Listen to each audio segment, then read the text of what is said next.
Live from the Century 21 Showtime studio in LaSalle, Ontario. You're listening to the Nick and Joe Show, where we talk about the people, places, and faces of our community. It's showtime.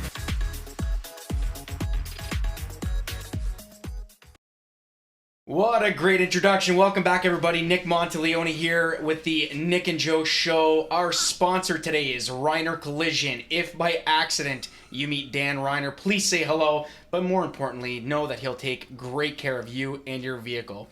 As you know, our show is about people, places, and faces in our community. So, Joe, my man, my dad, go ahead and introduce our guest for the day. This guy should have never been a realtor. Anyways, today's going to be a great show. Welcome to our guests. And again, we have one rule here. It's about having fun, open up the discussions and so forth. They may not come back. That's okay, but we're going to have a great show. Our introduction today, our co-host and a regular on our show, my friend Charlie Hotham. Thank you, Joe. Welcome, good to be Charlie. here. President of Hotham Building Materials in Windsor, located off the EC Row North Service Road near Howard Avenue. Of course, our special guest today is a face that is known to many in not only our community of LaSalle, but all of Essex County, and through his involvement and so forth. Again, Chief of Police for the town of LaSalle, our good friend Chief John Leontowicz. Welcome, Chief.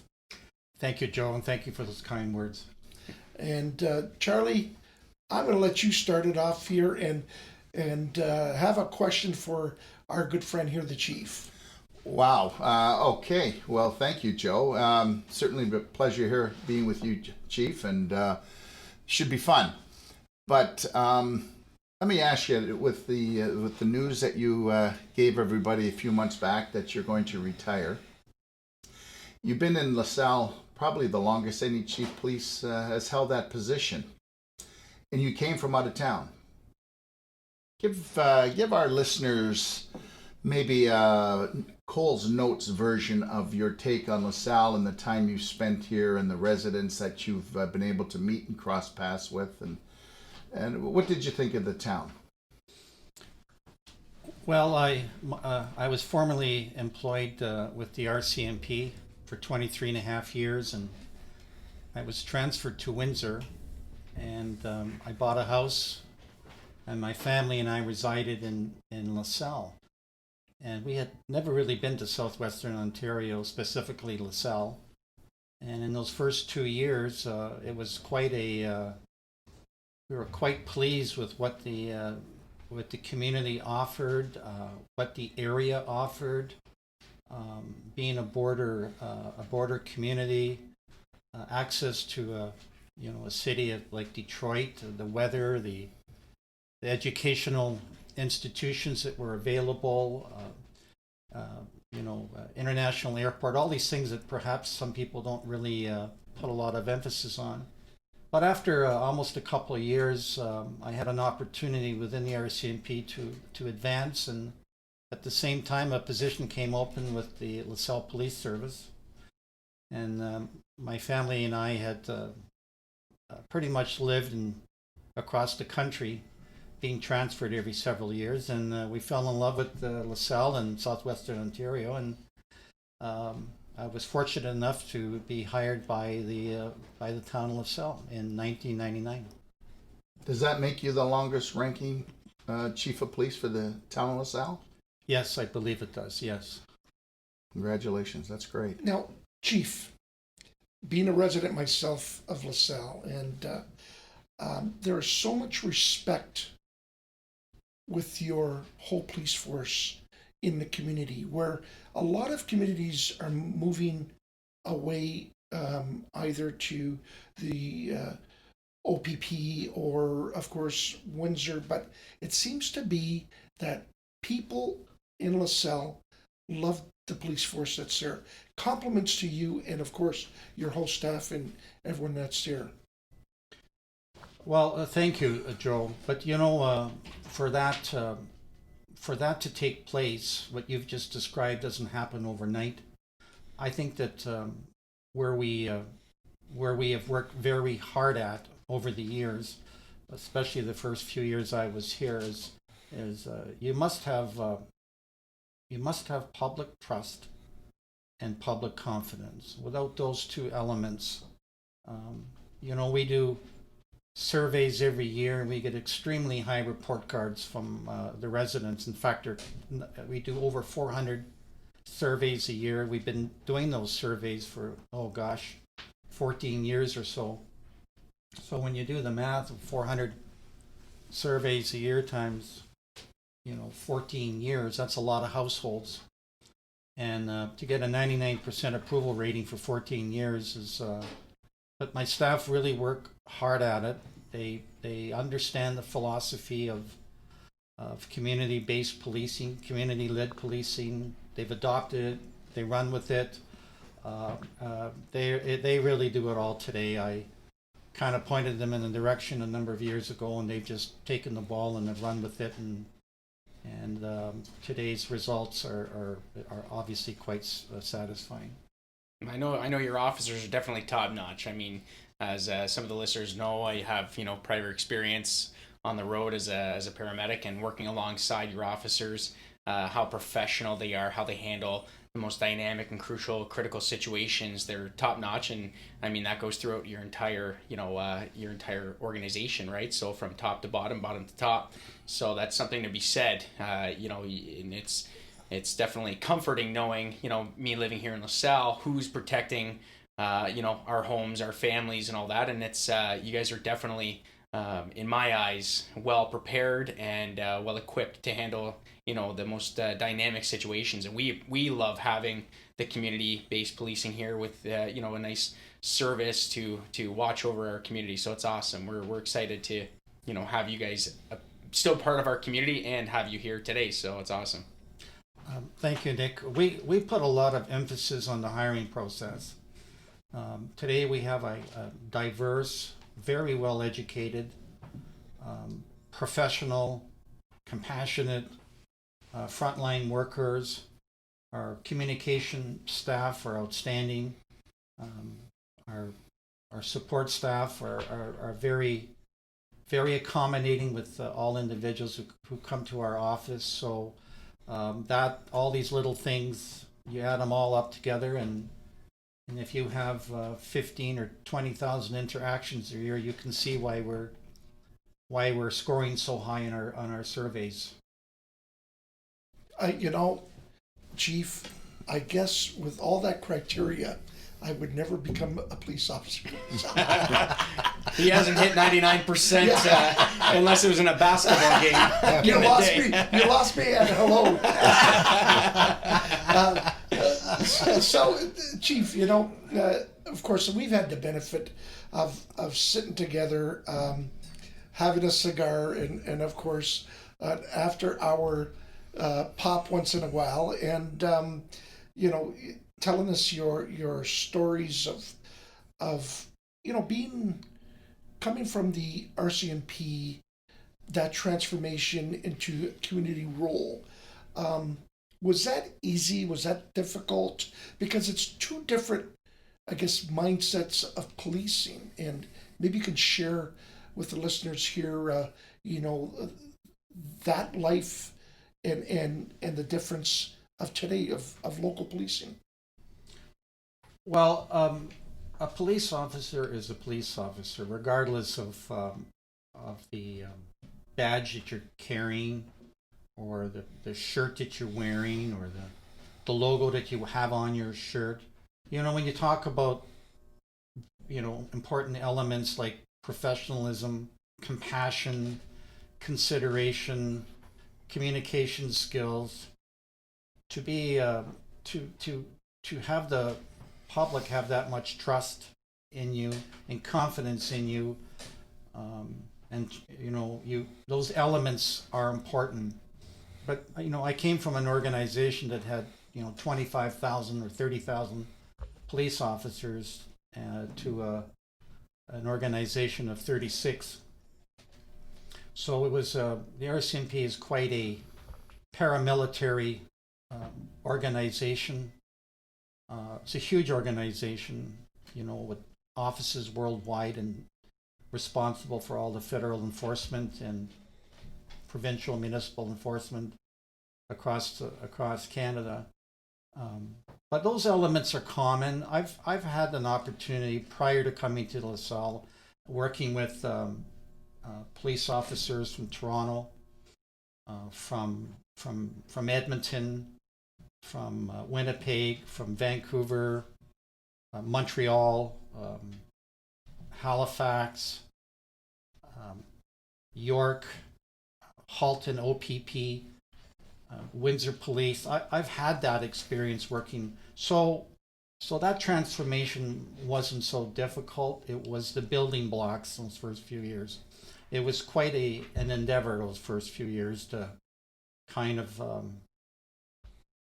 build and encourage a team that to where we are today. I think perhaps that was, although it was the most satisfying, but it probably was the most challenging.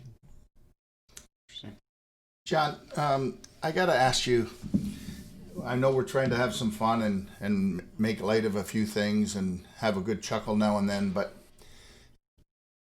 it begs the question from me anyways, to get your take, or understanding maybe be a better word, on our neighbors across the river with the unrest in all of their police communities throughout, not necessarily throughout the United States, but there are so many large cities that are dealing with some extreme difficult issues with their police forces right now. And you sitting in southwestern Ontario and being the chief of LaSalle,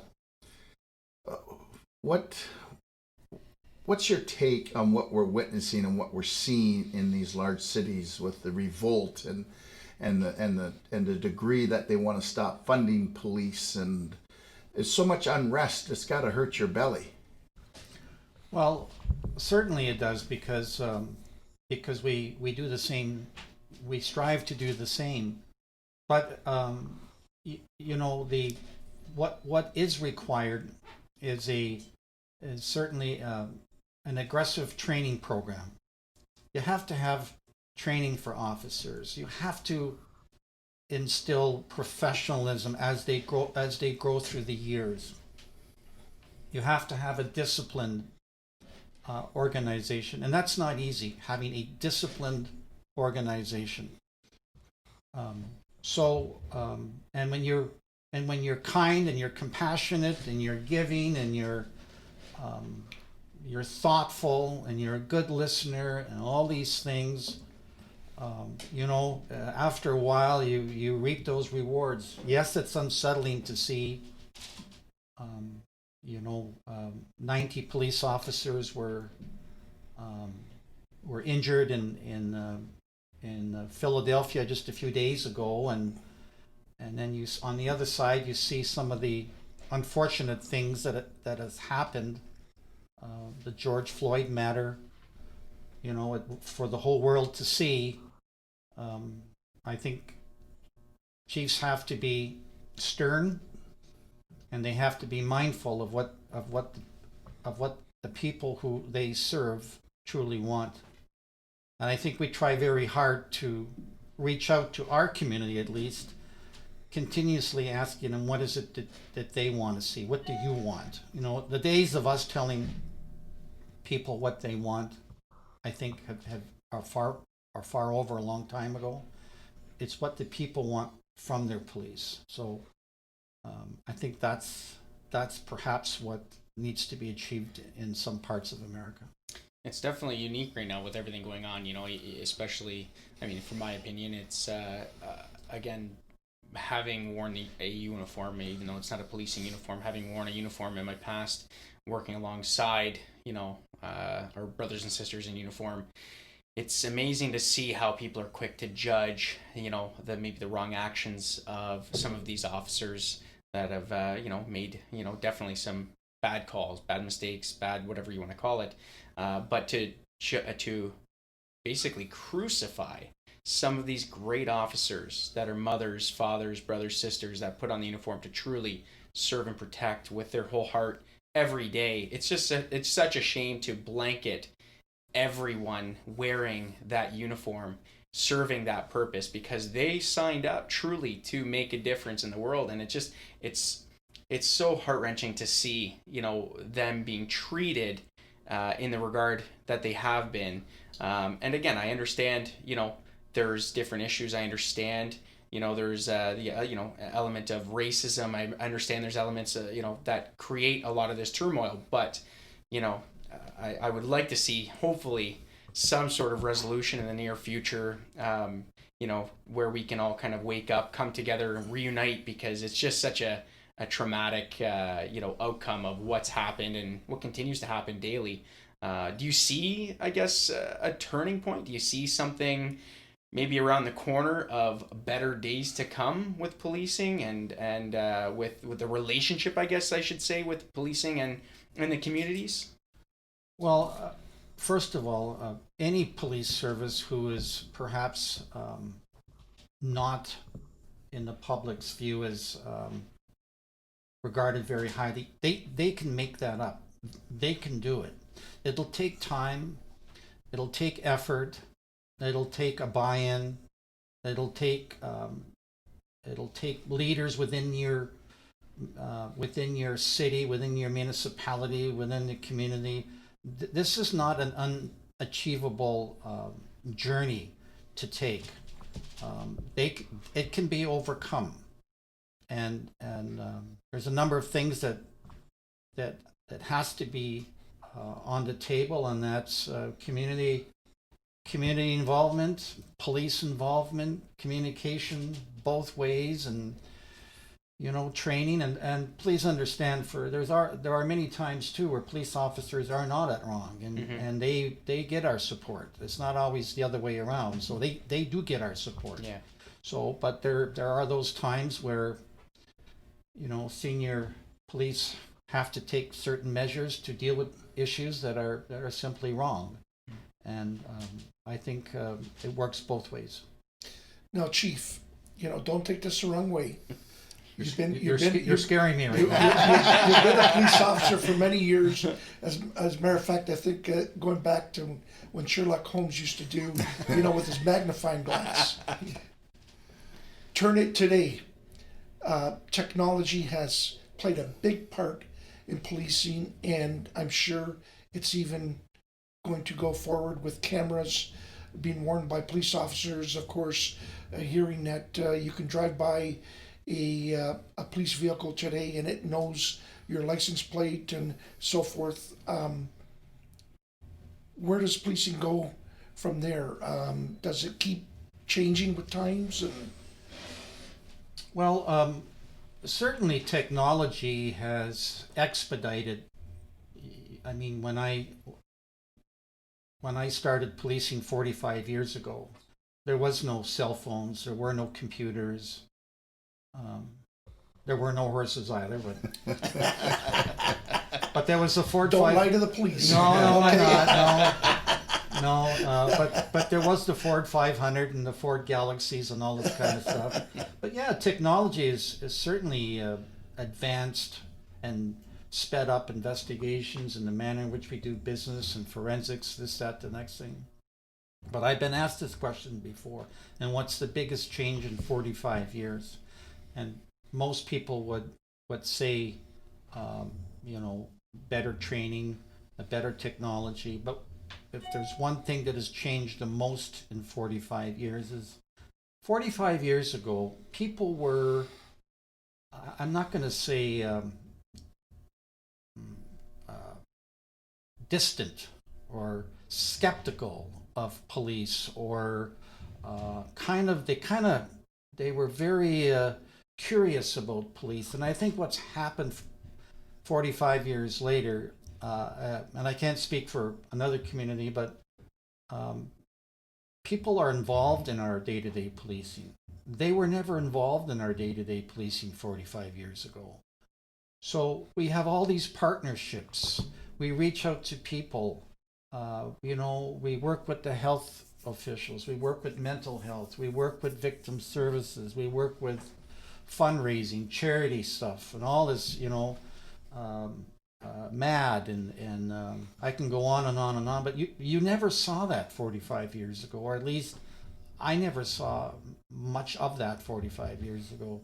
So people are very much leading police today, and what's going on, and different issues, and they're involved with us on a day-to-day basis. That was absent 45 years ago. Awesome. John, I got to ask you, 45 years in policing is a long time. You're probably seen and done just about everything there is to do in the policing world. What's the next chapter for you, John? Where Besides do you go from golfing and enjoying your time off. I think I'm just going to sit back for a while and just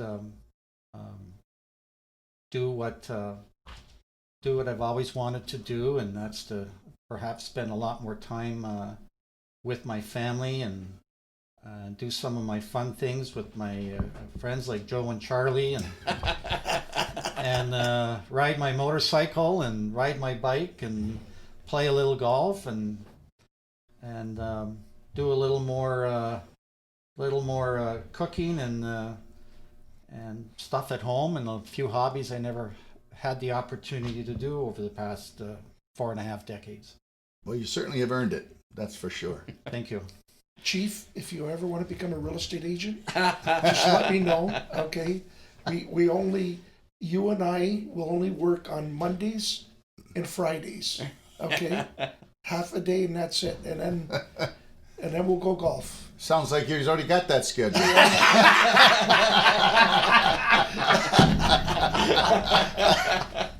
All right, guys. Well, let's take a quick break here, and we'll catch you once we're done this little break.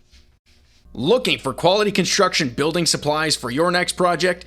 Give Hotham Building Materials a call toll free at 1-866-593-0001 or visit them at hothambuilding.com.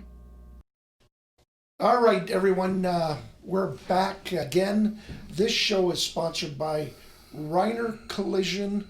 Go see Dan Reiner. Mention that Joe has sent you there. Don't ever mention Nick. You'll get charged double if you go there. But our friend at Reiner Collision, Mr. Dan Reiner. Anyways, we're here today again with a special guest, the Chief of Police of LaSalle, who has mentioned that he is retiring, and we're going to have a big loss as Chief John Leontowicz is not only a friend, but again, a community person who's done so much for LaSalle and Essex County as well. And he does have a lot of friends. Not only Charlie and I consider you a great friend, Chief, but you've touched a lot of people, and we congratulate you on a absolute storied career. And we've, as again, through our many evenings, we've heard a lot of the fun times and the troubles and the challenges that your career has gone through. But in the end, well deserved. We wish you an absolutely fantastic retirement. But since we're in the second part of this, you're not off the hook. You're not going to talk about Palm Springs, are you? Well, we'll leave that to the listeners later on. But again, we're in COVID times today, and it's changed the lives and the businesses in so many factors. How has it affected policing in any way? Well, I mean, we've taken many steps. We've taken an aggressive approach from a policing perspective. Our building, our police station is locked down. We've created so many policies to ensure and mitigate the risk to all our staff who are in the office and outside the office. And we still continue to change and amend and write policies to ensure the as safe as possible a workplace as can be. And now we're 7 months or so into this pandemic, and I think I know that they've fared it fairly well. They have. I think we're all getting a little bit worn out. I am a little bit because of what it has done, not just to our community but all over the world. But my staff have fared it fairly well, and we're well prepared. We have stockpiles internally to take us 2-3 years from now. It wasn't that way in March, where we were, like everybody else, we were scrambling for PPEs and scrambling to put policies together and so on and so forth. And so it's business as usual. People say, well, how much busier has it gotten since COVID? Well, in terms of calls for service, not that much. We probably address maybe 4 to 6 calls for service a week, which is just a very, very small percentage of what we do in a given year or in a given day. So if we answer 15 to 18,000 calls for service a year in the town of LaSalle, we maybe we average 20 a month COVID-related calls. So what kind of calls are those? Like gatherings? Is that? Yeah, mostly since when things back in the the gatherings when the government put restrictions on number of gatherings. We certainly do a few verification checks. So if somebody was quarantined and they're perhaps viewed as a risk or a high risk, it's our responsibility to go to that person's place of residence to ensure that they are remaining in quarantine. But so far it's been pretty good. I don't have really any awful stories to talk about or community dissatisfaction in the manner in which we're handling their policing. Chief, got to ask you.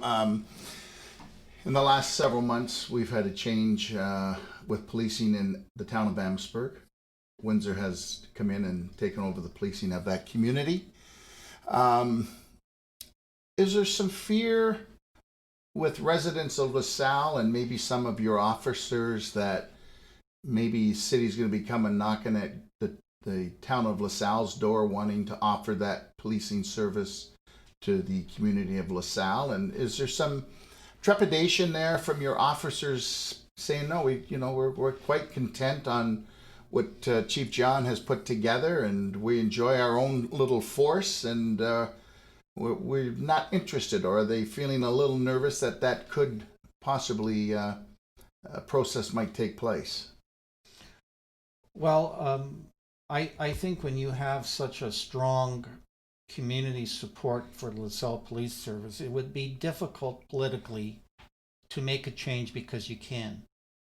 I think when those changes are made, there's generally reasons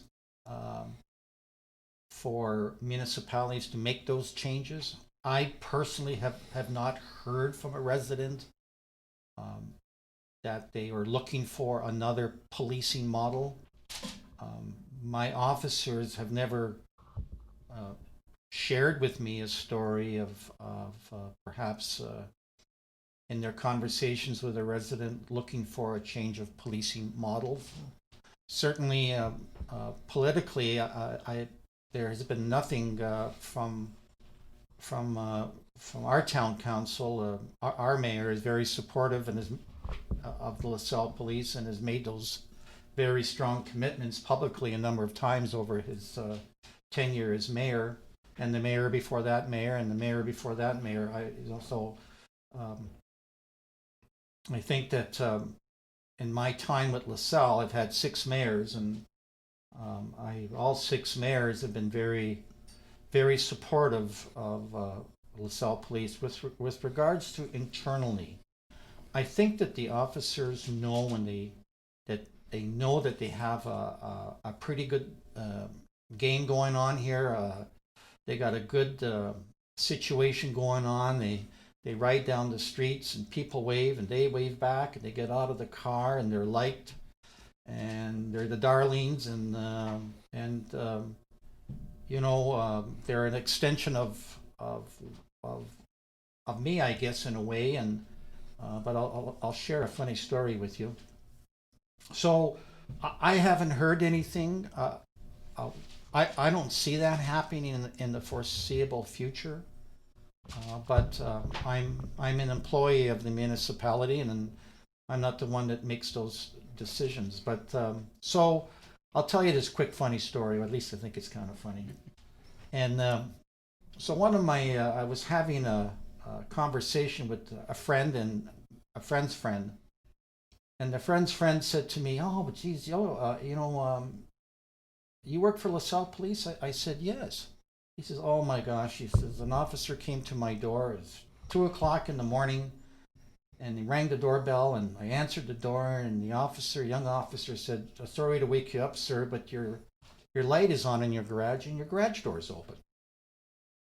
So he shared that story with me, and he said, "That is unbelievable." The young officer was so kind and thoughtful, and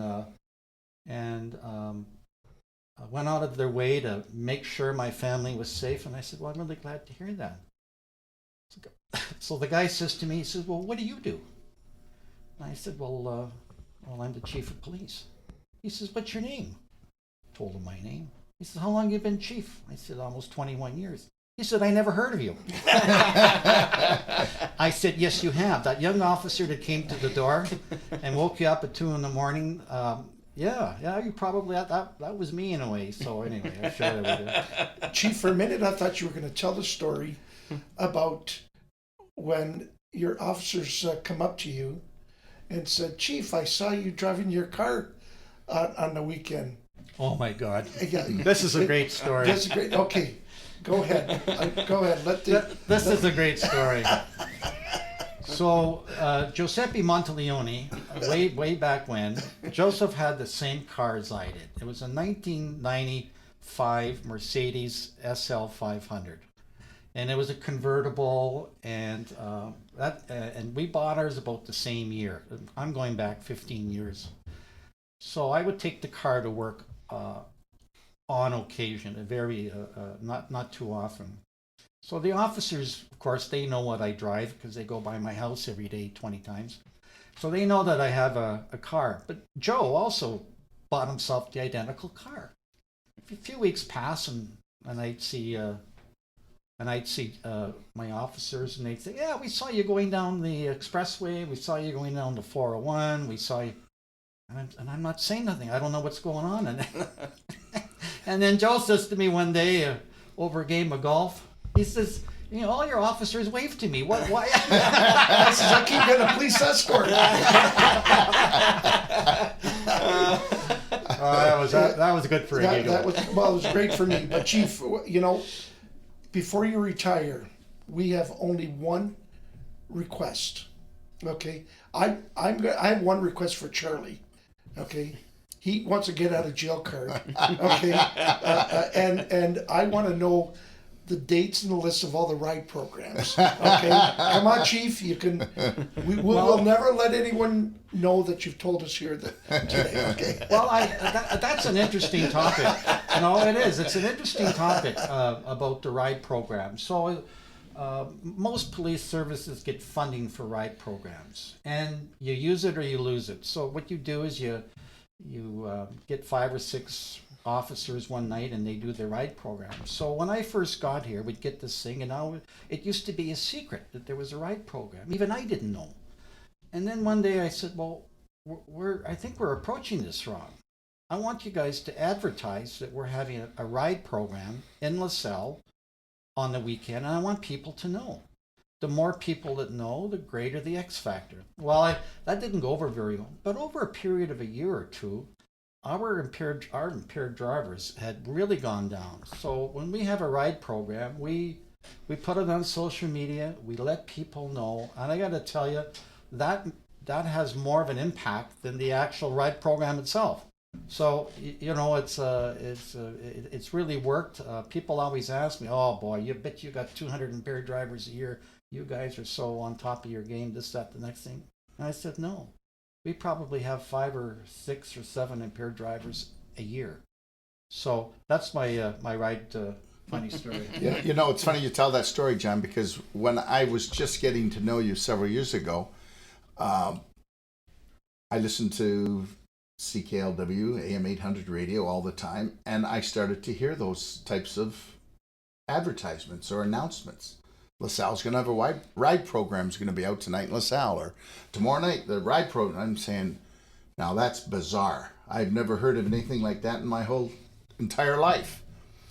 And then I got to know you over the years with some other friends, and you explained to me the theory or the reason behind it, and it makes all the sense in the world.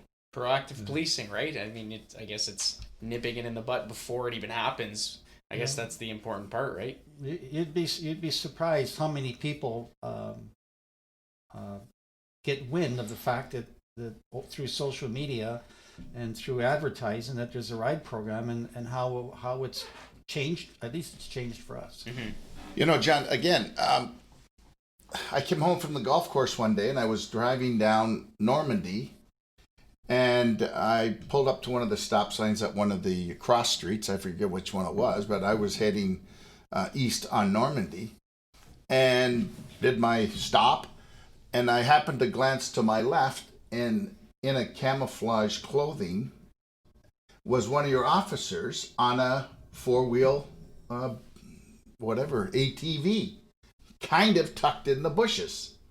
And I thought, oh boy, that's kind of clever. And then I talked to you again about that, and I said, I didn't even know you had ATVs. And then you said, well, yeah, but you don't know how many miles of parkland and walking streets, or whatever you want to call them, trails that you have to police. In order to do it properly, you use the tools that you can certainly put your hands on, and a couple of them is ATVs. And I thought, wow, how creative, and to make sure that everything is safe and people are comfortable using the trails safely. Oh, that's right, Charlie. Everything you said is true, and in addition to that, we have a responsibility to the agricultural community to because there are complaints where people are ATVing on their crops and on their fields, and Essex Railway, we have a responsibility to make sure those the land on either side of the tracks are safe and people aren't being there for any other reason other than for professional reasons. So there's a lot of use for it. A lot of trails, a lot of park trails, a lot of off-road situations where we would require an ATV if it's a lost person or a wandering person and we can't get off, so the ATV comes quite handy. Policing's so dynamic, eh? It's amazing. It's amazing people just, think of policing as just in the car, go respond to a few calls, pull a few people over. But I mean, people don't realize the dynamics of, a rescue or a situation that's in the middle of Brunette Park or, possibly on the waterways, right? I mean, you have something that's happening in the middle of the Detroit River, Lake Erie, or wherever. There's a lot of different dynamics to policing. People don't realize how many things you got to think of and be prepared for. It's pretty interesting. Yeah, I mean, I think, certainly like anybody else that borders on international waters, we have a responsibility to police 6.5 kilometers of the Detroit River, Fighting Island. That's our responsibility, our legislated responsibility. So, there's a number of dynamics of even on our officers get on those bikes and go down the trails, and we have a fabulous trail system in LaSalle, and when they see an officer ride his bike and make sure everybody's safe, it goes a long ways. Interesting. Chief, I just want to say again, congratulations on your storied success as a police officer, as a Chief of Police of LaSalle. We wish you well on your retirement. I know that we'll be spending a lot of time together as friends with your family and all that, but thank you for everything that you've done. You're leaving the LaSalle Police in a great position, and of course we're going to wish the new chief, whoever that may be, big shoes to fill. Yeah, big shoes to fill, but they're in a good position again. From all of us, thank you kindly and congratulations. Thanks, Chief. And Chief, I want to say the same thing. I mean, it's been a pleasure getting to know you over the last several years, but the town of LaSalle has been very fortunate to have a leader at the helm of the LaSalle Police like yourself. And I don't want to sound too much like we're blowing smoke up that place on you, but in some ways maybe we are. But I know being around you that the town of LaSalle means a lot to you. The success that the police force has enjoyed in the town of LaSalle has meant a lot to you. You are very proud of those surveys that come back, as you have mentioned them on various conversations before to us in general conversation. And you're right, there are very few communities that could answer surveys such as LaSalle has, with such resounding support of 99% of support of what you do and your officers do. So I too want to say congratulations. I wish you all the best and lots of years of health and happiness in your retirement, and you deserve a rest. And I hope you get that rest in Palm Springs. And I hope to be right beside you at Shamrocks. Well, I hope so too, Charlie. I've been monitoring the situation in Palm Springs every day. Since you and Joe introduced my family to Palm Springs. I don't even know how many years ago now. I've grown to just really enjoy and love what the valley and the desert have to offer. And one last thing is, congratulations, Joe and Nick, Century 21. You guys you started this off, and you're accelerating. You guys are doing extremely well, and congratulations. And I got to teach him well, so thank you, Chief. Chief, as we say, it's showtime. It's baby. showtime. Thank you, everyone. Thanks for everyone for tuning in. We'll catch you next time. And thank you for listening to the Nick and Joe Show. If you'd like to be a guest on our show, email us at joe@c21showtime.ca.